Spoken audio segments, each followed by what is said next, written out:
Hello friends, welcome to கவி கஞ்சி. இன்றைக்கி நம்ம வீடியோவில் எக் யூஸ் பண்ணி ரொம்பவே டேஸ்டியான ஒரு சைட் டிஷ் ரெசிபி தான் பார்க்க போகிறோம். இந்த சைட் டிஷ் சப்பாத்தி, நான், தோசை, ரைஸ் எல்லாத்துக்குமே வச்சு சாப்பிட்லாம். ரொம்பவே டேஸ்டியாக இருக்கும். நீங்களும் கண்டிப்பாக இந்த ரெசிபியை ட்ரை பண்ணி பாருங்கள். ட்ரை பண்ணி பார்த்துட்டு எப்படி இருந்துச்சுன்னு கமெண்ட் பாக்ஸில் சொல்லுங்கள். நம்ம சேனலை இது வரைக்கும் சப்ஸ்கிரைப் பண்ணாமல் இருந்திருந்தீங்கன்னா சப்ஸ்கிரைப் பண்ணிக்கோங்க. கூடவே பெல் ஐக்கானை சூஸ் பண்ணிக்கிட்டு ஆல் என்ற ஆப்ஷனை செலக்ட் பண்ணிக்கோங்க. அப்போ தான் நான் அப்லோட் பண்ணுற வீடியோஸ் உங்களுக்கு எல்லாமே நோட்டிஃபிகேஷனாக வரும். நீங்களும் மிஸ் பண்ணாமல் பார்க்க முடியும். வாங்க இப்போது ரொம்பவே டேஸ்டியான ஆம்லேட் எக் கிரேவி எப்படி செய்கிறதுன்னு பார்த்துடலாம். ஒரு பவுலில் 3 முட்டை எடுத்திருக்கேன். இது கூட ஒரு பெரிய வெங்காயம் நல்லா பொடியாக கட் பண்ணது அதை சேர்த்துக்கிறேன். ஒரு பச்சை மிளகாய், கொஞ்சம் கொத்தமல்லி இலை, 1 ஸ்பூன் அளவுக்கு பெப்பர், 1/4 ஸ்பூன் அளவுக்கு ஜீரகத்தூள், 1/4 ஸ்பூன் அளவுக்கு கரம் மசாலா, 1/2 ஸ்பூன் அளவுக்கு வெறும் மிளகாய்த்தூள், தேவையான அளவு உப்பு. இது எல்லாத்தையும் சேர்த்து நல்லா மிக்ஸ் பண்ணிக்கோங்க.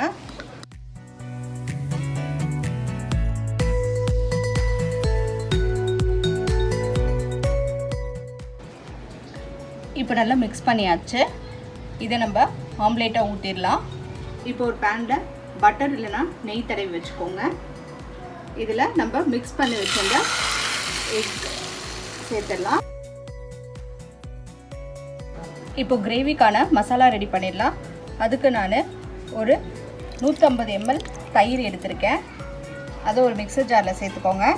இது கூட 1/2 ஸ்பூன் அளவுக்கு கரம் மசாலா, 1 ஸ்பூன் அளவுக்கு காஷ்மீரி மிளகாய்த்தூள், ஒரு 1.5 ஸ்பூன் அளவுக்கு தனியாத்தூள் சேர்த்துக்கோங்க, 1/4 ஸ்பூன் அளவுக்கு ஜீரகத்தூள். இப்போ இது எல்லாத்தையும் நல்லா கிரைண்ட் பண்ணிடலாம். இப்போது ஆம்லேட்டை திருப்பி போட்டுடலாம்.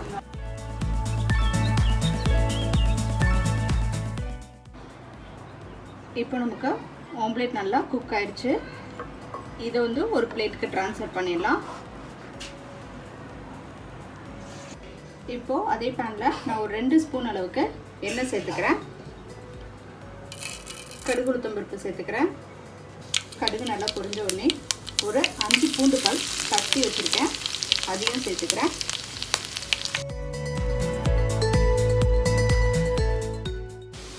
இதில் கொஞ்சம் கருவேப்பிலை சேர்த்துக்கலாம்.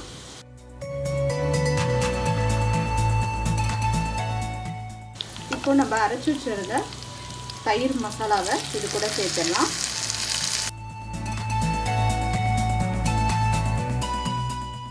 சேர்த்து ஒரு 2 நிமிஷம் கொதி வரட்டும்.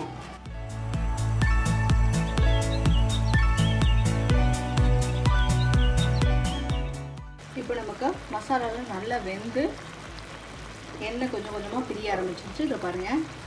இப்போ ஸ்டேஜில் நம்ம ஆம்லேட்டை கட் பண்ணி வச்சுருக்கோம், அதை இது கூட சேர்த்துடலாம்.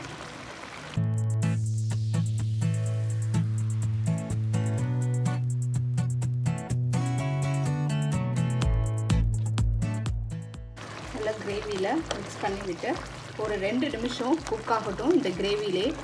அப்போ தான் இந்த ஆம்லேட் வந்து நல்லா இந்த கிரேவியில் உள்ளே இறங்கி ரொம்ப நல்லாயிருக்கும். ஸோ ஒரு 2 மினிட்ஸ் நல்லா குக் ஆகட்டும்.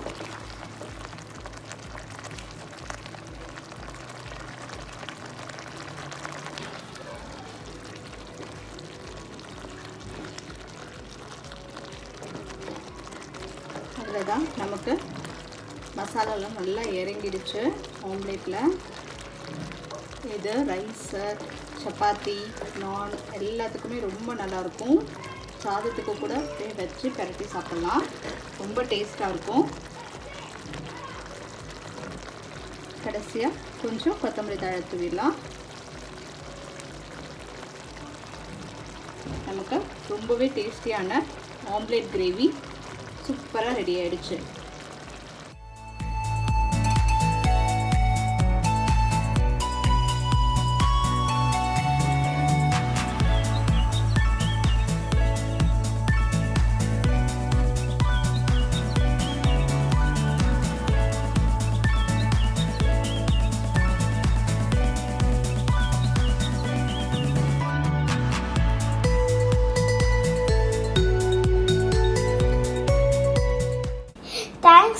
வாட்சிங் திஸ் வீடியோ. உங்களுக்கு இந்த வீடியோ பிடிச்சிருந்துச்சுன்னா லைக் பண்ணுங்கள், ஷேர் பண்ணுங்கள், கமெண்ட் பண்ணுங்கள். மறக்காமல் எங்கள் சேனலை சப்ஸ்கிரைப் பண்ணுங்கள்.